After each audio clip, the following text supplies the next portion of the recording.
प्यारे बच्चों नमस्कार। आप लोगों का स्वागत है हमारे YouTube channel the AKC classes पे। आपको इस चैनल पे सारा वीडियो उपलब्ध होगा, मैथ का, 9th 10th का और बाकी सब्जेक्ट का भी। तो आज हम लोग पढ़ने वाले हैं क्लास 10th का NCERT वास्तविक संख्या, जो कि पहला चैप्टर है। 15 चैप्टर में पहला चैप्टर है हमारा वास्तविक संख्या, रियल नंबर, जिसके बारे में हम लोग आज पढ़ने वाले हैं। दोस्तों, चैप्टर शुरू करने से पहले कुछ बात आप लोगों से बात करना चाहता हूँ। अगर आप लोग मेरे चैनल पे नए हैं तो चैनल को सब्सक्राइब करें, लाइक करें और चैनल को शेयर करें अगर हमारा वीडियो अच्छा लगता है तो। आपको इस चैनल पे क्लास 10th मैथ NCERT का एक एक सवाल अच्छे तरीके से, बेहतरीन तरीके से, सरल शब्दों में समझाया जाएगा, जिससे कि आपको पूरा मैथ ख़त्म करवाया जाएगा इसी चैनल पे। दोस्तों, चैप्टर शुरू करने से पहले हम बात करते हैं मैथ के बारे में। क्लास 10th में मैथ इतना ज़रूरी क्यों हो जाता है? क्यों ऐसा लगता है कि मैथ आ रहा है तो सब कुछ आ रहा है, नहीं आ रहा है तो कुछ नहीं आ रहा है? आप खुद देखते होंगे, आप ही के क्लास में, आप ही के कोचिंग में, आप ही के विद्यालय में कोई ऐसा स्टूडेंट होगा जो कि बढ़िया से सारा का सारा मैथ बना लेता है लगभग, और आप खुद उसको अपने क्लास का, अपने कोचिंग का सबसे अच्छा स्टूडेंट मान लेते हैं। ऐसा इसलिए होता है क्योंकि हमें खुद लगता है कि मैथ आ रहा है तो सब कुछ आ रहा है, नहीं आ रहा है तो कुछ नहीं आ रहा है। यहाँ तक आप देखते होंगे कि कोई बाकी सब्जेक्ट में वही स्टूडेंट अच्छा मार्क्स नहीं लाता होगा, या सारा क्वेश्चन उसको याद नहीं होगा, लेकिन आपको याद होगा, फिर भी आप उसको अपने से अच्छा समझते हैं। ऐसा इसलिए होता है क्योंकि मैथ काफ़ी इम्पोर्टेंट होता है। दोस्तों, मैं अगर आपको बताऊं तो क्लास 10th का जो सिलेबस है NCERT, वो समझ लीजिए कि हम लोग के खेत में जो आरी होता है ना, आरी के जैसा है, उतना ही छोटा है। आप कहेंगे कि सर आप बता रहे हैं कि आरी के जैसा है, हमें तो काफ़ी ज़्यादा लगता है, इतना मोटा मैथ है। मैं बता रहा हूँ, आप विश्वास कीजिए, एक दिन ऐसा आएगा जब सारा मैथ हम लोग पढ़ के ख़त्म कर लेंगे, एक दिन ऐसा आएगा कि आप खुद कहिएगा कि सर मैथ क्या है, मजाक है, आप मजाक बना के रख दिए, मतलब मज़ा आएगा काफ़ी। लोग कहते हैं ना कि हलवा है, क्या हलवा ही है। आप सिर्फ विश्वास कीजिए, बने रहिए चैनल के साथ, पढ़ते रहिए लगातार, पूरा का पूरा क्वेश्चन बनाने आएगा आपको, एक एक क्वेश्चन सॉल्व कीजिएगा, ये मेरा दावा है, ठीक है। तो हम लोग बात करते हैं वास्तविक संख्या के बारे में। वास्तविक संख्या यानी कि रियल नंबर, ठीक है। क्लास 10th में कुल मिला के 15 चैप्टर हैं, 15 चैप्टर हैं क्लास 10th में, जिसमें पहला चैप्टर है हमारा वास्तविक संख्या। पहला चैप्टर लिख देता हूँ मैं इसको। पहला चैप्टर है, फर्स्ट चैप्टर है वास्तविक संख्या, रियल नंबर, ठीक है। वास्तविक संख्या से पहले, चैप्टर शुरू करने से पहले हम लोग कुछ और संख्याएं जो है, जो हम लोग पहले की क्लास में पढ़ चुके हैं, उसके बारे में बात कर लेते हैं, ठीक है। तो चैप्टर शुरू करेंगे उससे पहले थोड़ा पीछे का जो भी है उसको एक बार देख लेते हैं, जिससे कि हमें ऑब्जेक्टिव बनाने में काफ़ी हेल्पफुल होगा। ज़्यादा से ज़्यादा आप ऑब्जेक्टिव बना पाएंगे, क्योंकि बहुत सारे ऐसे बच्चे होते हैं जिनको क्या होता है कि मैथ बनाने आता है, क्वेश्चन बन रहा है, लेकिन ऑब्जेक्टिव में फंस जाते हैं। तो ऐसा इसलिए होता है क्योंकि उनका बेसिक क्लियर नहीं होता है। तो हम लोग सबसे पहले बेसिक पढ़ेंगे, उसके बाद चैप्टर शुरू करेंगे। आगे काफ़ी मज़ा आने वाला है, वीडियो पूरा देखिएगा आप लोग। तो शुरू करते हैं सबसे पहले वास्तविक संख्या रियल नंबर चैप्टर, ठीक है, पहला चैप्टर हमारा। तो इससे पहले, सबसे पहले इसको हम मिटा देते हैं।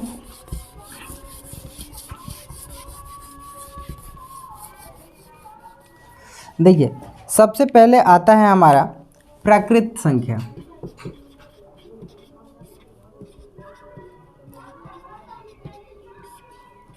प्राकृत संख्या, प्राकृत संख्या यानी कि नेचुरल नंबर, है ना, नेचुरल नंबर, प्राकृत संख्या। इसको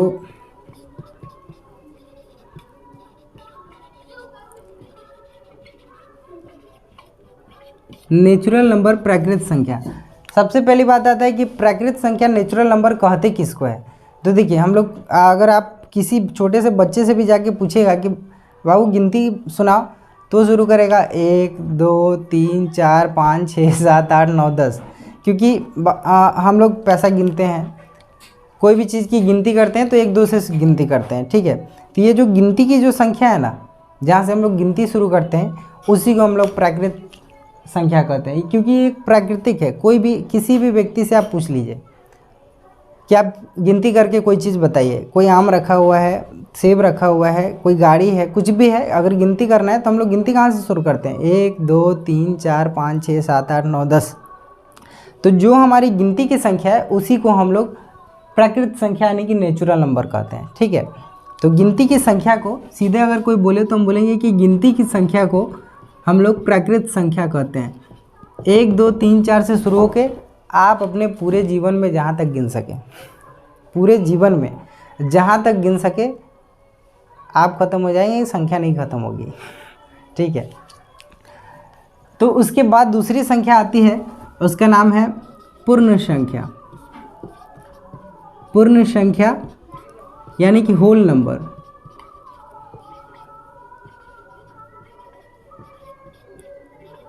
होल नंबर, पूर्ण संख्या। देखिए, पूर्ण संख्या में एक चीज़, ये जो प्राकृतिक संख्या है उसमें एक चीज़ छूट रहा है, वह है शून्य, जीरो। जीरो अगर हम प्राकृतिक संख्या में शामिल कर दें, अगर कोई पूछे कि पूर्ण संख्या किसको कहेंगे, तो बोलेंगे कि देखिए भैया, अगर हम प्राकृतिक संख्या में जीरो को शामिल कर दे तो वो बन जाता है हमारा पूर्ण संख्या। ठीक है, तो जैसे प्राकृतिक संख्या हमारा क्या है? 1 2 3 4 5 ऐसे करके आगे, और उसमें एक जीरो हम शामिल कर दिए। एक जीरो लगा देने से ये हमारी संख्या जो है वो पूर्ण संख्या बन गई है। ठीक है, यानी कि पूर्ण संख्या अगर हम प्राकृतिक संख्या में सिर्फ जीरो लगा दें तो पूर्ण संख्या बन जाएगा। ठीक है, आगे बात करते हैं। इसके बाद अगली संख्या आती है परिमेय संख्या। क्या आती है? परिमेय संख्या। परिमेय संख्या, परिमेय संख्या। परिमेय संख्या किसको कहते हैं? Rational number.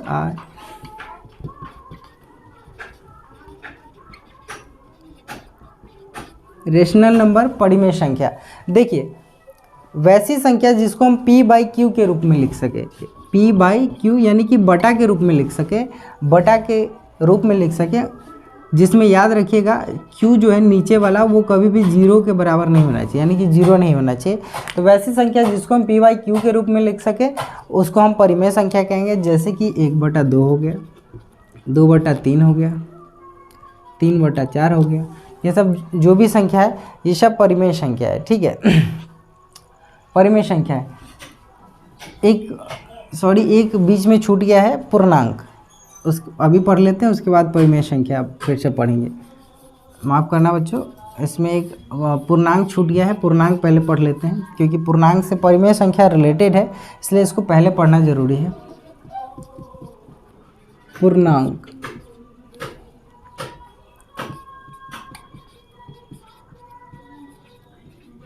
इंटीजर्स। ठीक है, देखिए, पूर्ण संख्या के बाद अगली संख्या आती है पूर्णांक, इंटीजर्स। ठीक है, ये पूर्णांक क्या है?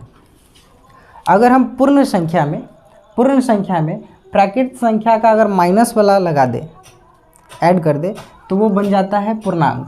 जैसे कि पूर्ण संख्या क्या है? 0 1 2 3 4 5 ऐसे करते हुए आगे तक। ठीक है, उसी में अगर हम इसी प्राकृतिक संख्या का माइनस वाला, यानी कि -1 -2 -3 -4 ऐसे करके इधर भी आगे तक जहाँ तक आप गिन सके। ठीक है, तो ये है पूर्णांक बन गया। ठीक है, इसको और बढ़िया तरीके से समझने के लिए हम क्या बनाते हैं? संख्या रेखा। हम लोग बनाते हैं संख्या रेखा। देखिए, हम एक संख्या रेखा बनाते हैं। ये हो गया 0 हमारा बीचों बीच, इधर दाहिनी तरफ प्लस में 1 2 3 4 5। ये एरो तीर का निशान बता रहा है कि आप इसको और आगे तक ले जा सकते हैं, आप जहाँ तक गिनती कर सकते हैं वहाँ तक ले जा सकते हैं। और इधर देखिए -1 -2 -3 -4, इधर भी आप जहाँ तक चाहें। देखिए, 0 से दाईं तरफ वाली जो संख्या है उसको हम लोग धनात्मक संख्या पूर्णांक कहते हैं, धनात्मक पूर्णांक कहते हैं। ठीक है, यानी कि प्लस वाला। 0 से जो बाईं तरफ है उसको हम लोग ऋणात्मक पूर्णांक कहते हैं। ऋणात्मक पूर्णांक यानी कि माइनस वाला, ठीक है।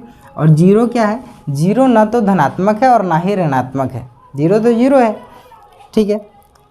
अब देखिए इसमें भी एक चीज़ है, ये क्या है कि जैसे जैसे आप दाईं ओर बढ़ते जाइएगा जीरो से, वैसे वैसे संख्या का मान बढ़ता जाता है। जैसे कि अगर किसी के पास 1 रुपया है, थोड़ा आगे बढ़े 2 रुपया, तो 1 से ज़्यादा 2 रुपया हो गया, 2 से ज़्यादा 3, 3 से ज़्यादा 4, 4 से ज़्यादा 5। फिर अगर जीरो से हम इधर बाईं तरफ बढ़ते हैं तो फिर संख्या का मान घटता जाता है। जैसे कि जीरो से छोटा है -1, फिर -1 से छोटा है -2, -3 उससे भी छोटा, -4 उससे भी छोटा। ऐसा मैं इसलिए बता रहा हूँ कि जैसे कि मान लीजिए कि कोई ऐसा व्यक्ति है जिसके पास 100 रुपया कर्ज है, कोई दूसरा व्यक्ति है जिसके पास 200 रुपया कर्ज है। अब इसमें आप किसको अच्छा समझेंगे? अच्छा तो फिलहाल कोई नहीं है, 100 रुपया भी कर्ज तो कर्ज होता है, लेकिन इसमें अगर देखा जाए तो जिसके पास 100 रुपया कर्ज है वो 200 वाले से अच्छा है। ऐसा इसलिए क्योंकि देखिए माइनस का मतलब हम लोग खुद शुरू से ही पढ़ रहे हैं कि माइनस का मतलब हम लोग कर्ज समझते हैं कि इतना माइनस में है। लोग कोई भी बात करता है तो कहता है अरे यार क्या बताएं, इतना माइनस में इतना कर्जा हो गया, ये है वो है। तो जिसके पास 100 रुपया कर्ज है वो 200 वाले कर्ज वाले से बिल्कुल फिर भी ठीक है, ठीक है। और उससे भी अच्छा कौन है? जिसके पास जीरो है, कम से कम पैसा नहीं है तो कर्ज में भी तो नहीं है, समझे ना। तो जिसके पास जो जितना माइनस में होगा वो उतना छोटा होगा, ठीक है। -4 -2, इसमें अगर पूछेगा कौन बड़ा है तो -2 बड़ा है। अगर -300 लिखा हुआ है और इधर -5 लिखा हुआ है, पूछेगा कौन बड़ा है तो -5 वाला बड़ा है। क्यों? क्योंकि इसके पास 5 रुपये ही कर्ज है, लेकिन इसके पास 300 रुपये कर्ज है। इसको सधाने में अभी टाइम लगेगा। और कोई लिख देगा इसी के बगल में कि जीरो, तो जीरो भाई सबसे बड़ा है माइनस वाले में, ठीक है। किसी भी ऋणात्मक, आप एक बात याद रखिए, किसी भी ऋणात्मक संख्या से जीरो बड़ा होता है। किसी भी जीरो जो है किसी भी ऋणात्मक पूर्णांक यानी कि किसी भी माइनस वाले संख्या से बड़ा होगा। अक्सर जीरो बड़ा होगा, माइनस वाला छोटा होगा, ठीक है। ये बात हम लोग ध्यान रखेंगे। तो पूर्णांक में एक बार हम फिर से देख लेते हैं कि पूर्णांक में प्लस वाला और माइनस वाला और जीरो तीनों आता है, ठीक है। प्लस वाली सारी संख्याएं, माइनस वाली सारी संख्याएं और जीरो, ये सब पूर्णांक है, ठीक है। इसमें जीरो से बाईं तरफ चलेंगे तो ऋणात्मक, जीरो से दाईं तरफ चलेंगे तो धनात्मक। इसका बहुत सारा यूज है जो आगे हम लोग पढ़ेंगे, ठीक है। अब आगे आते हैं दोस्तों,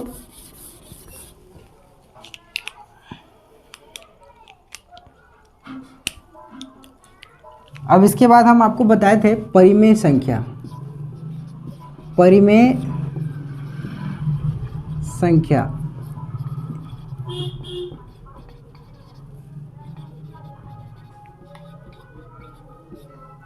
परिमेय संख्या जितने भी पूर्णांक है वो सभी परिमेय संख्या है, ठीक है। जितने भी पूर्णांक है वो सभी परिमेय संख्या है। कोई पूछेगा कि जीरो परिमेय संख्या है, बिल्कुल जितने भी पूर्णांक है सभी परिमेय संख्या है, ठीक है। 0/1 या 0 लिख सकते हैं, पूर्णांक है। -2 पूर्णांक है, बिल्कुल है। -2/1 लिख दिए, परिमेय संख्या हो गया, ठीक है। -2 पूर्णांक है और परिमेय संख्या भी है, सॉरी, ठीक है। और जैसे कि 4/1 लिख देंगे, परिमेय संख्या है। परिमेय संख्या का मतलब क्या होता है दोस्तों? परिमेय संख्या कहते किसको है? जो भी p/q के रूप में लिखा गया, जो भी p/q यानी कि बटा के रूप में लिखा जाता है उसको हम परिमेय संख्या कहते हैं, ठीक है। p/q यानी कि बटा के रूप में जो भी लिखा जाएगा वो परिमेय संख्या कहलाएगा। जहाँ पे याद रखना है q के बराबर 0 नहीं हो। कभी भी q यानी कि नीचे वाला जो हर है, इसको ऊपर वाले को अंश बोलते हैं, नीचे वाले को हर बोलते हैं। तो हर कभी भी शून्य नहीं होना चाहिए। जो भी बटा के रूप में लिखा जाएगा वो परिमेय संख्या है। जैसे कि मान लिया 1/2, 4/5, 3/2, ठीक है। और सारे के सारे पूर्णांक जैसे कि -3/1, 4/1, ठीक है, यहाँ तक कि 0। एक ऑब्जेक्टिव आता है कि क्या शून्य एक परिमेय संख्या है? बिल्कुल। ऑब्जेक्टिव में अगर कभी पूछे कि शून्य एक परिमेय संख्या है, बिल्कुल शून्य एक परिमेय संख्या है, क्योंकि जितने भी पूर्णांक हैं सभी के सभी परिमेय संख्या हैं, ठीक है। तो परिमेय संख्या के बारे में हम समझ गए कि जो भी बटा के रूप में अगर हम लिख सके तो वो परिमेय संख्या है। ठीक है। उसके बाद परिमेय संख्या के बाद अगली संख्या आती है अपरिमेय संख्या।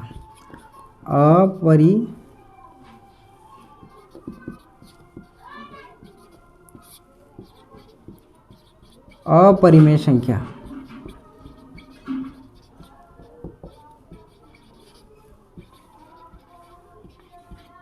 Irrational number. अपरिमेय संख्या इरेशनल नंबर। देखिए बच्चों, हम इसलिए ये पूरी की पूरी संख्या इसलिए पीछे का रिवाइज कर रहे हैं क्योंकि इससे बहुत सारा ऑब्जेक्टिव भी, जैसे आपको अभी बताएं कि क्या शून्य एक क्या शून्य एक परिमेय संख्या है, आपको बताएं जी हाँ परिमेय संख्या है। ये ऑब्जेक्टिव में पूछा जाता है। आप जाके पीछे का क्वेश्चन बैंक या ऑब्जेक्टिव वाला कोई आपके पास बुक होगा, आप चेक कर सकते हैं कि पीछे एग्जाम में पूछा गया है कि क्या शून्य एक परिमेय संख्या है। इसीलिए हम आपको बता रहे हैं कि पीछे से एक बार रिवाइज करना काफ़ी ज़रूरी है, तब जाके हम लोग चैप्टर शुरू करेंगे वास्तविक संख्या। ठीक है, आप इसको एक बार समझ लें, ज़्यादा अच्छा रहेगा। तो अपरिमेय संख्या किसको कहते हैं? जिसको p/q के रूप में नहीं लिखा जा सकता है। परिमेय संख्या का ठीक उल्टा, जिसको बट्टा के रूप में नहीं लिख सकते हैं वह अपरिमेय संख्या। जिसको p/q के रूप में नहीं लिखा जा सकता है, यानी कि बटा के रूप में नहीं लिखा जा सकता है, वो अपरिमेय संख्या है। जैसे कि √2, √3, √5। यहाँ तक कि पहले वाले चैप्टर में हमको साबित भी करना है कि √2, 3, 5 ये सब अपरिमेय संख्या है कैसे। ठीक है, ये वास्तविक संख्या चैप्टर में ही है, आगे हम लोग पढ़ने वाले हैं। ठीक है, अभी तक हम लोग सिर्फ जानते आए हैं कि √2, √3, √5 एक अपरिमेय संख्या, लेकिन इस बार हम लोग साबित भी करेंगे कि √2, 3, 5 अपरिमेय संख्या कैसे है। ठीक है, अपरिमेय संख्या से को समझने के लिए एक बार हम लोग थोड़ा और पीछे चलते हैं, एक बार समझते हैं अभाज्य और अभाज्य संख्या। अभाज्य संख्या और भाज्य संख्या। अभाज्य और भाज्य संख्या के बारे में हम लोग एक बार समझते हैं। देखिए, जैसे कि अभाज्य संख्या किसको कहेंगे? वैसी संख्याएं जो या तो एक से भाग लगे, यानी कि एक से विभाजित हो या खुद से विभाजित हो, या तो एक से विभाजित हो या खुद से विभाजित हो, उसको हम अभाज्य संख्या कहते हैं। यानी कि खुद और एक के अलावा और किसी से विभाजित नहीं हो, अभाज्य संख्या कहलाती है। भाज्य संख्या कौन है?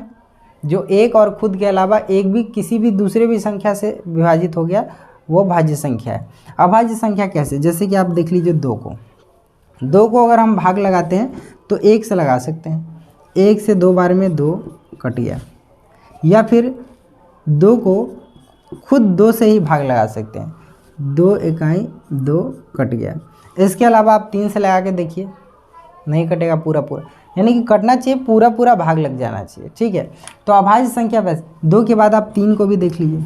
3 या तो 1 से लगता है, 3 तिया 1 तिया 3, ठीक है, या फिर 3 खुद 3 से लगता है एक बार में।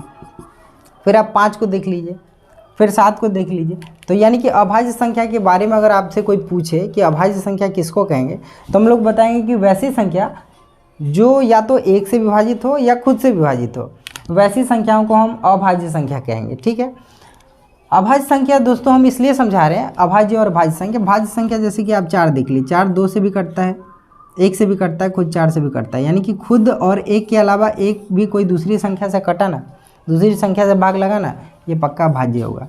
आप देख लीजिए 12 को, ठीक है, 12 को देखिए आप, ये 2 से 2 के पहाड़ा में आ रहा है, 3 के पहाड़ा में आ रहा है, 4 के पहाड़ा में आ रहा है, खुद 12 से कटेगा, 6 से कटेगा, 1 से कटेगा, यानी कि खुद और एक के अलावा और भी किसी संख्या से कट गया, वो पक्का भाज्य संख्या होगा।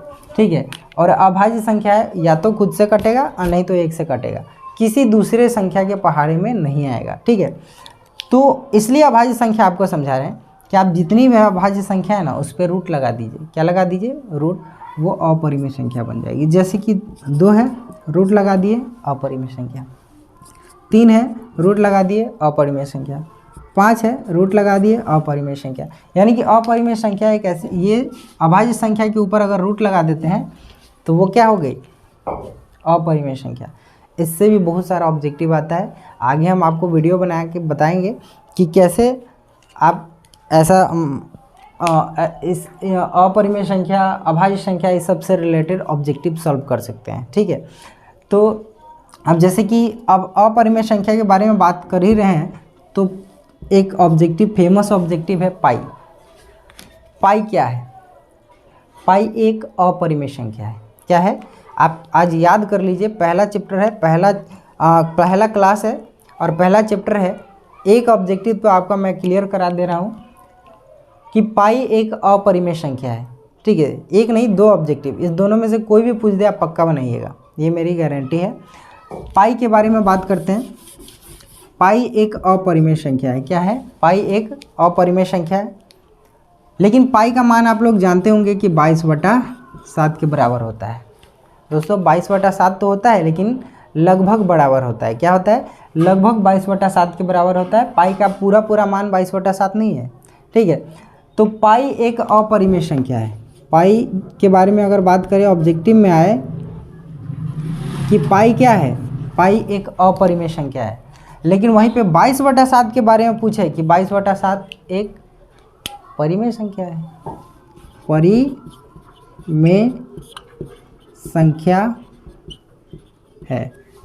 क्योंकि ऑब्जेक्टिव में आपसे ये थोड़ी ना पूछेगा कि पाई बराबर 22/7 एक अपरिमेय संख्या है कि परिमेय संख्या है। नहीं, आपको या तो ये दिया रहेगा कि पाई एक संख्या है, डैश संख्या है, ऑप्शन में रहेगा अपरिमेय, परिमेय, जो भी रहे, तो आप सीधे अपरिमेय में लगाएंगे क्योंकि पाई एक अपरिमेय संख्या है। लेकिन वहीं पे अगर 22/7 के बारे में बात करें तो 22/7 एक परिमेय संख्या है। 22/7 जो है एक परिमेय संख्या है। आपका यहाँ से 2 ऑब्जेक्टिव क्लियर हो गया। आप आगे आप देख सकते हैं, पीछे के प्रीवियस ईयर क्वेश्चन में जाइएगा, एक ऑब्जेक्टिव का बुक आता है, टारगेट नाम है उसका, टारगेट करके एक ऑब्जेक्टिव का बुक आता है, उसमें ये दिया होगा, आप जाके चेक कर लीजिएगा कि ये भी क्वेश्चन होगा कि पाई एक अपरिमेय संख्या है, ये वाला, और 22/7 एक परिमेय संख्या है, ये वाला भी। और ये भी जो अभी कुछ देर पहले बताए हैं कि क्या 0 परिमेय संख्या है, बिल्कुल 0 एक परिमेय संख्या है। ठीक है, उसके बाद आगे बात करते हैं परिमेय संख्या, अपरिमेय संख्या, भाज्य अभाज्य भी आप समझ लिए हैं। दोस्तों एक बात और याद रखिएगा, भाज्य और अभाज्य जो है वो सम विषम से अलग है ना। अब जैसे कि कई बार ऐसा गलती हम लोग भी खुद पहले बचपन में ऐसा गलती कर देते थे कि हमको ऐसा लगता था कि भाज्य जो अभाज्य है, अभाज्य संख्या है, जैसे अभाज्य में 3 आता है, 5 आता है, 7 आता है, आपसे कहते 11 आता है, 13 आता है, तो हम समझते थे कि ये सब भी तो विषम है, तो विषम और अभाज्य को मिला देते थे, मिक्स कर देते थे। आप लोग ऐसी गलती मत कीजिएगा। अभाज्य और सम विषम में क्या है देख लीजिए। सम विषम में एक बार इसको भी देख ही लेते हैं, सम में क्या है और विषम में क्या है। सम जिसके अंदर में, जिसके लास्ट में 0, 2, 4, 6, 8, इस 5 संख्या में से जो जिसके लास्ट में रहे, 0 रहे, 2 रहे, 4 रहे, 6 रहे, 8 रहे, सीधे कह दीजिएगा सम है। इतना बड़ा संख्या लिखा हुआ है ना, 4, 5, 3, 0, 2, 1, 4, 3, 4, लास्ट में 4 है ना, सम संख्या है। सीधे लास्ट वाला को देखेंगे और देखेंगे कि लास्ट में 4 आ रहा है, सम संख्या है। विषम संख्या वहीं पे क्या है, 1, 3, 5, 7, 9, जिसके लास्ट में ये संख्या रहे विषम संख्या है। जैसे कि 3, 2, 0, 1, 4, 3, 2, 1, लास्ट में 1 है ना, विषम संख्या है। ठीक है, तो सम विषम में और भाज्य अभाज्य में को मिक्स नहीं करना है। ठीक है, मैं ये नहीं बता रहा हूँ कि आपको नहीं आता होगा बिल्कुल आता होगा, एक बार मैं क्लियर कर दिया हूँ। ठीक है, तो फिर से एक बार देख लेते हैं। प्राकृत संख्या यानी कि गिनती की संख्या को हम लोग प्राकृत संख्या कहते हैं। पूर्ण संख्या यानी कि गिनती की संख्या में अगर 0 शामिल कर दिया जाए तो पूर्ण संख्या बन गया। पूर्णांक क्या है, 0 सारा प्लस वाला संख्या, सारा माइनस वाला संख्या, ये पूर्णांक है। परिमेय संख्या क्या है, जिसको हम PYQ यानी कि बटा के रूप में लिख सके, परिमेय संख्या है। जितना भी पूर्णांक है सब परिमेय संख्या है, प्लस वाला माइनस वाला जीरो यहाँ तक सब परिमेय संख्या है। अपरिमेय संख्या किसको कहेंगे? तो जैसे कि रूट 2, 3, 5 ये अपरिमेय संख्या है, इसको साबित भी करना है हमको। हम लोग साबित भी करेंगे कि ये रूट 2, रूट 3, रूट 5 ये सब कैसे अपरिमेय संख्या है। ठीक है, अब देखिए, अब आगे हम लोग आते हैं अपने क्लास में, अपना चैप्टर में। ठीक है, हमारा चैप्टर जो है वास्तविक संख्या,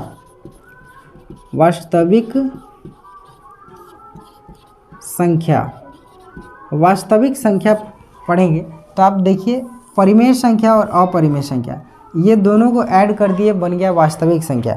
यानी कि सभी परिमेय संख्या और सभी अपरिमेय संख्या मिलकर बन जाती है वास्तविक संख्या। ठीक है, इसलिए हमारा पहला चैप्टर का नाम है वास्तविक संख्या यानी कि रियल नंबर। ठीक है, वास्तविक संख्या रियल नंबर पढ़ने में हम लोग आज यूक्लिड विभाजन एल्गोरिथम के बारे में पढ़ेंगे।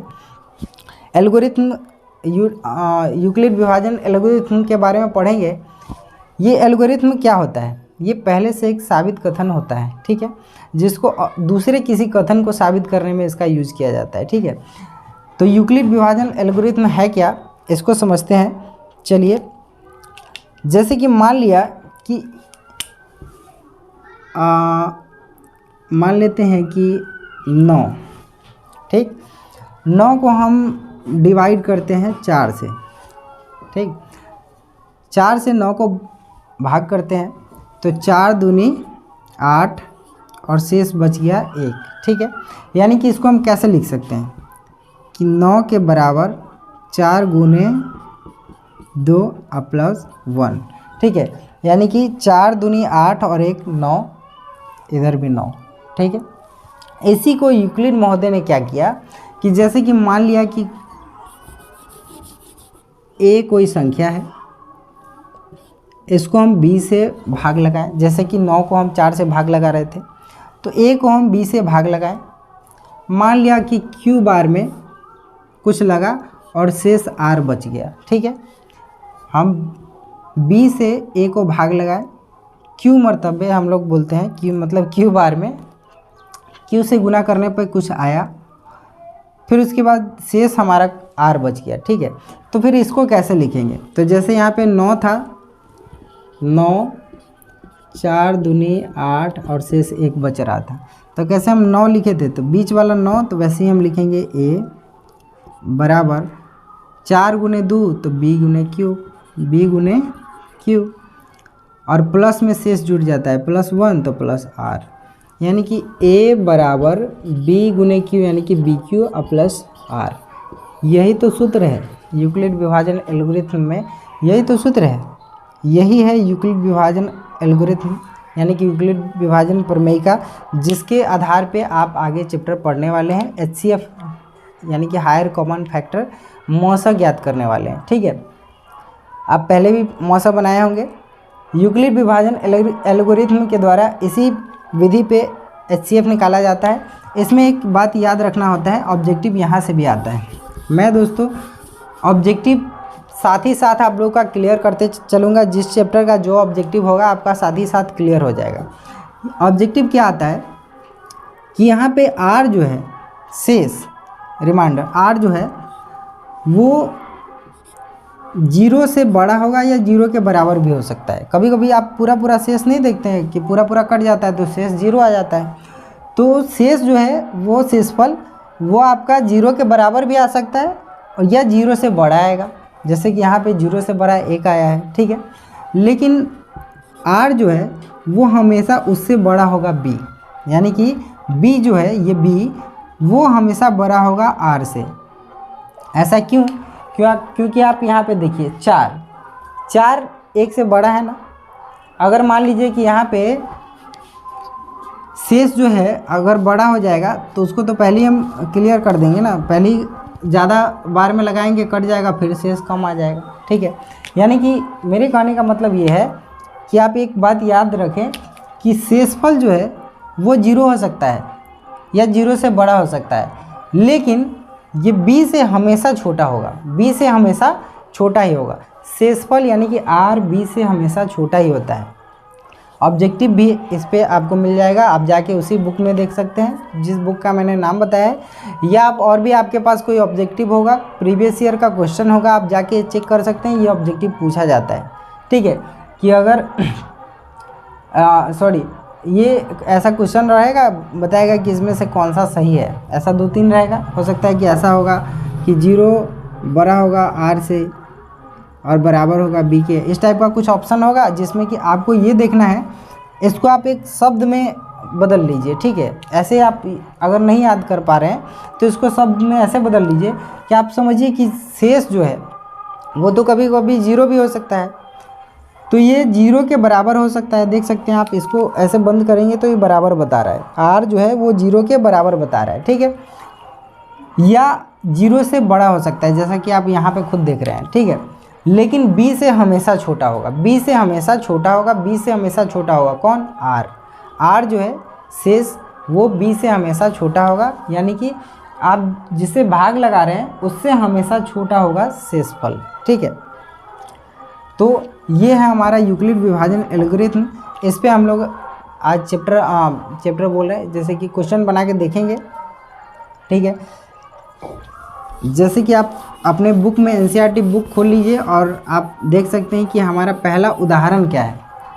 आप लोग अपना अपना मैथ खोल लीजिए और आप देखिएगा कि पहला चैप्टर जो वास्तविक संख्या है उसका पहला एग्जाम्पल है, जो आपके स्क्रीन पे यहाँ पे दिख रहा होगा कि 40, 52 और 12, 576 का HCF यानी कि मौसा यूक्लिड विभाजन एल्गोरिथम का प्रयोग करके ज्ञात करना है, जो कि हम आपको यूक्लिड विभाजन एल्गोरिथम अभी कुछ देर पहले बताए हैं। ठीक है, तो उसका प्रयोग करके हमको इस क्वेश्चन को सॉल्व करना है। तो चलिए इस क्वेश्चन को सॉल्व करते हैं। थोड़ा सा हम यहाँ से मिटा देते हैं इसको, ताकि थोड़ा जगह नीचे बन जाए। ठीक है, इतना ऊपर रहने देते हैं कि 40, 52 और 12, 576 का हमको HCF ज्ञात करना है। जब भी ऐसा क्वेश्चन हो, ऐसा क्वेश्चन फिक्स है कि आता है एग्जाम में कि यूक्लिड विभाजन एल्गोरिथम का प्रयोग करके या यूक्लिड विभाजन प्रमेयिका का प्रयोग करके आपको किसी भी क्वेश्चन का HCF यानी कि मौसा ज्ञात करना हो। यह एक मौसा ज्ञात करने की विधि है, आपको ये याद रखें ज़रूर। ठीक है, कि यूक्लिड विभाजन एल्गोरिथम का प्रयोग करके आप HCF यानी कि मौसा ज्ञात कर सकते हैं। ठीक है, तो चलिए इसको सॉल्व करते हैं। इसमें हम सबसे पहले देखें कि इस दोनों में बड़ा कौन है। ऑब्वियसली ये बड़ा है क्योंकि ये 40, 52 यानी कि 4000 समथिंग है और ये 12000 कुछ है ना। तो जो बड़ा होगा उसको हम पहले बीच में लिखेंगे, यानी कि 12576 को हमने लिखा है यहाँ बीच में। ठीक है, और जो छोटा होगा उसको हम लिखेंगे साइड में। ठीक है, चलिए इसको लिख लेते हैं हम, 40, 52 को लिख लेते हैं हम साइड में। ठीक है, अब हम देख रहे हैं कि 4000 और ये 12000 लगभग 3 गुना है। ठीक है, तो अब हम देख रहे हैं कि 4000 से हम इसको मोटा मोटी 3 बार में गुना कर सकते हैं। तो चलिए हम इसको 3 बार में गुना करते हैं। 4000 तिहाई 12000, 152 को अगर गुना करते हैं तो ये हो जाता है 156, 3 से गुना करने के बाद। तो यहाँ पे 6 में से 6 गया 0,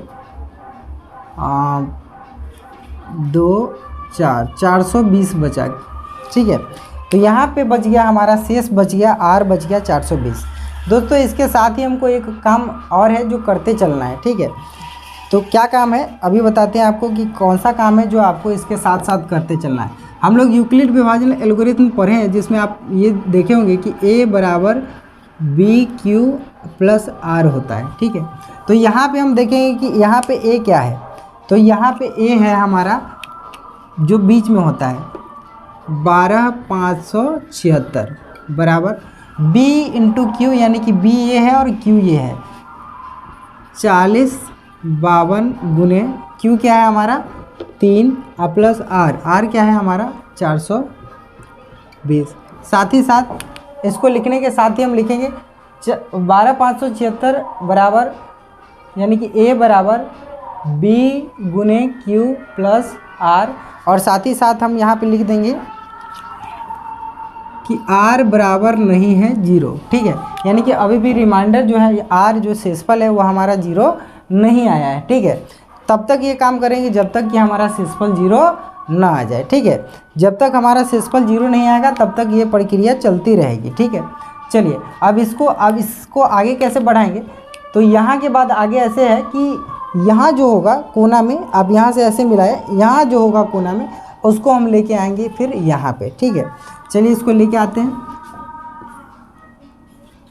40 52 लिख दिए। अब हम देख रहे हैं कि 420 में मोटा मोटी अगर हम 10 से गुना करें तो ये 4200 हो जाता है, ठीक है, जो कि हमारे 40 52 यानी कि 4052 से ज़्यादा हो रहा है। तो हम 9 बार में लगा के देखते हैं कि कितना आता है, ठीक है। तो चलिए इसको हम 9 बार में लगाते हैं। 9 से गुना करते हैं अगर हम, तो 9 0 का 0, 9 दूना 18 के 8, हासिल 1, 9 चौक 36, 1 37, यानी कि 3780 आ रहा है, ठीक है।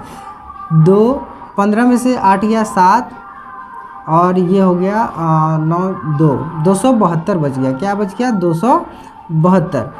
अब 272 फिर से बच गया। फिर से हमको वही काम करना है जो वहाँ पे काम किए हुए हैं, ठीक है। जो काम हम कर चुके हैं वही काम हमको फिर से यहाँ पे करना है। अब फिर ए के जगह पे क्या आ जाएगा? यहाँ पे ए जो है वो बीच वाला है 40 52, 40 52 बराबर बी गुने क्यू, यानी कि 420 गुने क्यू क्या है हमारा 9 प्लस शेष यानी कि 272, ठीक है। यहाँ पे भी दोस्तों वही बात लिखेंगे कि r इजकल टू नॉट 0। अभी भी r हमारा रिमाइंडर जो है वो शेषफल 0 नहीं आया, तब तक चलाएंगे ऐसे ही प्रोसेस जब तक कि 0 ना आ जाए। 0 पक्का आएगा, आप देखते रहिए, ठीक है। फिर इसको आगे प्रोसेस बढ़ाते हैं। फिर प्रोसेस कैसे बढ़ाएंगे? वैसे ही जैसे अभी हम बढ़ाए थे कि फिर इस कोने वाले को खींच के यहाँ लाएंगे, ठीक है। 420 को हम लाते हैं यहाँ पे, ठीक है। 420 को हम यहाँ पे लाए तो 272 से एक बार में लगाए, क्योंकि 2 बार में 500 से ज़्यादा हो जाएगा, तो एक बार में हम लगाते हैं 272, ठीक है। तो ये बच जाएगा 8, 12 में से 11 में से 7 गया तो 4, 148 बचा, ठीक है। 148 बचा। अब हम फिर से वही प्रोसेस जो यहाँ पे लिखना है, हमको क्या लिखना है? a बराबर बी क्यू प्लस आर। ए हमारा अब क्या है? ए है हमारा 420, क्या है 420 बराबर बी गुने क्यू। बी है हमारा 272 गुने क्यू क्या है 1 प्लस आर, यानी कि शेषफल क्या है 148, ठीक है। ए बराबर बी क्यू प्लस आर। ए है हमारा 420 बराबर बी 272 गुने क्यू 1 प्लस आर, यानी कि जो शेष है वो, ठीक है। फिर वही बात लिखेंगे कि यहाँ पे आर यानी कि शेषफल अभी भी 0 नहीं आया है हमारा, तब तक चलेगा जब तक कि शेषफल हमारा 0 ना आ जाए, ठीक है। फिर हम 148 को आगे, फिर इसी प्रोसेस को आगे बढ़ाएंगे। तो आगे कैसे बढ़ाएंगे? अब फिर इसको खींच के लाएंगे यहाँ पे, ठीक है। तब तक खींच के लाते रहेंगे जब तक कि हमारा पूरा ख़त्म नहीं हो जाएगा, ठीक है। अब 272 आ गया। फिर हम देख रहे हैं कि 148 से एक ही बार में इसको लगा सकते हैं, ठीक है, क्योंकि 2 बार में लगाएंगे तो 200 कितना हो जाएगा 296 हो जाएगा, ठीक है। तो ज़्यादा हो जाएगा, तो इसलिए हम इसको एक ही बार में लगाते हैं। 148 से एक बार में इसको लगाएं तो 148 आया। 12 में से 8 गया 4, ये हो गया आपका 6 में से 4 गया 2, ये बच गया 1, 124 आ गया। अब 124 फिर भी शेष पूरा अभी 0 नहीं आया है, तो फिर से वही प्रोसेस चलेगा दोस्तों। वही प्रोसेस क्या चलेगा? a बराबर बी क्यू प्लस आर। ए क्या है हमारा 272 बराबर बी क्या है 148 गुने क्यू क्या है 1, आर क्या है शेषफल हमारा क्या है 124, शेष बचा है 124 बचा है 124। अभी भी हम यहाँ पे वही बात लिखेंगे कि r is equal to not 0, r बराबर नहीं है 0, ठीक है। r बराबर नहीं है 0। आप फिर से देख लें एक बार, जहाँ से हम लोग प्रोसेस शुरू किए हैं वहाँ से इसको बारी बारी लिखते आ रहे हैं। आप चाहें तो बाद में भी लिख सकते हैं, हम साथ में इसलिए लिख रहे हैं क्योंकि आपको साथ में समझ में आ सके, और साथ में आप लोग भी लिखिएगा तो ज़्यादा फ़ायदे में रहिएगा, क्योंकि बीच में कन्फ्यूजन हो जाता है कहाँ पे क्या लिखें, कहाँ पे अब गड़बड़ हो जाएगा, ठीक है। इसलिए साथ ही में आप लिखते चलें, ज़्यादा बेटर रहेगा, ठीक है। चलिए इस प्रोसेस को फिर से आगे बढ़ाएंगे। आगे कैसे बढ़ाएंगे? तो फिर हमको इसको खींच के लाना है, इसको 148 को। 148 को हम देख रहे हैं फिर से एक बार में लगा सकते हैं, क्योंकि 2 बार में लगाएंगे तो ये 248 हो जाएगा। तो 148 से हमको एक ही बार में लगाएंगे। एक बार में लगाए 124 आ गया, बच गया हमारा 24। कितना बचेगा? 24 बच गया। 24 बच गया। फिर अभी भी हमारा शेषफल 0 नहीं आया है। जब तक शेषफल 0 नहीं आएगा तब तक हम वही प्रोसेस अपनाते रहेंगे। यानी कि अब हमारा a बराबर बी क्यू प्लस आर लिखने का टाइम आ गया है। a बराबर बी क्यू प्लस आर हमारा क्या है, a है हमारा 148 बराबर b हमारा क्या है 124 गुने q है हमारा 1 प्लस r क्या है r 24 है। ठीक है, यहाँ पे फिर वही बात लिख देंगे कि अभी भी हमारा शेषफल 0 नहीं आया है। ठीक है, ये तब तक बनाएंगे जब तक कि हमारा शेषफल 0 नहीं आ जाए। ठीक है, चलिए फिर इसको आगे प्रोसेस को बढ़ाते हैं। आगे कैसे बढ़ेगा, ऐसे बढ़ेगा। इसको फिर से यहाँ पे उठा के लाएंगे 124 को। ठीक है, ये भाग ऐसा है ना, इधर की तरफ भागते रहता है। ठीक है, लग रहा है कि जैसे हम इसको उधर दोहरा रहे हो, आगे आगे भाग रहा है। ठीक है, चलिए इसको लगाते हैं। 24 से कितने बार में लग सकता है, 24 पंचे 120, 5 बार में अगर हम लगाते हैं इसको तो 24 पंचे 120 आ जाता है। 5 बार में 120 आ गया, यहाँ पे 4 शेष बच गया। ठीक है, फिर भी अभी भी हमारा दोस्तों शेषफल 0 नहीं आया है, लेकिन हमको याद है जब तक 0 नहीं आएगा तब तक नहीं छोड़ेंगे, यानी कि जब तक तोड़ेंगे नहीं तब तक छोड़ेंगे नहीं। चलिए ठीक है, इसको आगे लिखते हैं। अब हमारा समय आ गया है a बराबर बी क्यू प्लस आर लिखने का। a हमारा है 124 बराबर बी क्यू, यानी कि b क्या है 24 गुने q क्या है 5 प्लस r क्या है 4, है ना। फिर वही बात r इजकल टू नॉट 0, यानी कि r बराबर नहीं है 0। ठीक है, उसके बाद फिर हम देखते हैं कि अभी भी शेष हमारा 0 नहीं आया। फिर प्रोसेस आगे बढ़ेगा। आगे कैसे बढ़ेगा, बिल्कुल बढ़ेगा। देखिए यहाँ इस वाले को यहाँ पे लेके आएंगे 24, लग रहा है कि इस बार समाप्त हो जाएगा। 4 छक 24, हमारा काम हो गया ख़त्म, यानी कि शेषफल आ गया 0। देखिए पूरा ख़त्म हो गया, यहाँ पे आप 0 भी लिख सकते हैं। ठीक है, तो इसको अब हम लिखते हैं यहाँ पे a बराबर बी क्यू प्लस आर। 24 बराबर b क्या है हमारा 4, q क्या है 6, b गुने q यानी कि 6 प्लस r है हमारा 0। इसी का तो इंतज़ार था, अब जाके मिला है r इजकल टू 0। देखिए यहाँ तक लिखने के बाद अभी हमारा आंसर नहीं आया है। आंसर हम ऐसा क्यों बोल रहे हैं, आंसर तो आ गया है। आंसर हमारा 4 है। जो b रहेगा ना, लास्ट वाला का जो b रहता है वही आंसर होता है। ठीक है, ये जो यहाँ देख लीजिएगा, जब पूरा 0 आ जाए तो यहाँ देखिएगा जो b रहेगा ना वही आंसर होता है। ठीक है, तो आंसर तो हमारा आ गया है, लेकिन आपको अगर ऐसे लिखेंगे तो अच्छा से मार्क्स आपको नहीं मिलेगा। अगर सही पूरा मार्क्स लेना है तो आपको यहाँ पे लिखना होगा। क्या लिखना होगा अभी हम लिख के बताएंगे आपको। ठीक है, चलिए लिखते हैं। ये बात यहाँ जो लिखना चाहिए बात वो हम यहाँ लिख देते हैं। आप लोग कोशिश कीजिएगा कि इस चीज़ को उधर बनाएं और इसको इधर लिखें, क्योंकि हमको इधर से समझाना होता था इसलिए हम उधर लिखे हैं। ठीक है, आप लोग कोशिश कीजिएगा कि ये उधर बनाएं ताकि ये उधर भागता रहे, आपका ये इधर सेफ रहे। ठीक है, और आप इसके ठीक नीचे लिख सकते हैं जो अभी हम लिखते हैं। आप लिखिएगा कि अतः यह प्रक्रिया यहीं पर समाप्त हो जाती है। कहाँ पर, कब, जब r बराबर 0 आ जाए। ठीक है, तो आप लिखिएगा कि अतः, ये बात यहाँ लिखिएगा कि अतः यह प्रक्रिया यहीं पर समाप्त हो जाती है। आपको ये लिखना होगा, ये बात यहाँ पे लिखना होगा कि अतः यह प्रक्रिया यहीं पर समाप्त हो जाती है। ठीक है, और फिर आपको साथ ही साथ ये लिखना होगा कि 40, 52 और 12,576 का HCF या मौस बराबर 4 आंसर। आप लिख दीजिएगा, एग्जामिनर आपको पूरा मार्क्स देगा।